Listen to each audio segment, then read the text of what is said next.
Nos revendications, je pense que c'est les mêmes qu'un peu tout le monde. D'abord, je pense que la première chose, c'est le départ du corps nu. Mais autrement dit, en fait, le but quand même, il y a un moment, c'est de faire tomber le gouvernement et d'avoir quelque chose d'autre et de pouvoir essayer quelque chose d'autre, quelque chose à gauche, quelque chose de révolutionnaire. Et au sein du lycée, les élèves ont des revendications très concrètes, très matérielles d'un lycée qui est dans un extrêmement mauvais état. Alors on a des travaux qui sont prévus, mais on va voir ce qu'il en est et on va faire cours dans des préfabriqués pendant un moment. Et nos élèves ont derrière des revendications antiracistes très fortes. Un des slogans qui arrive beaucoup, c'est Free Congo, Free Palestine. Et c'est évidemment des choses avec lesquelles on est en accord. Et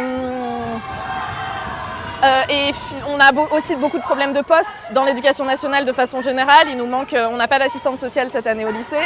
On a eu le miracle d'avoir une nouvelle infirmière dans l'établissement. Donc c'est les mêmes difficultés que tous les ans, les mêmes difficultés en particulier dans le 93.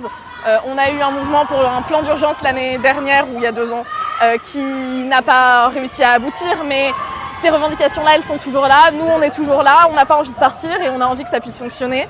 Et nos élèves ont particulièrement cette envie-là et surtout ont ce sentiment d'être exclus du reste.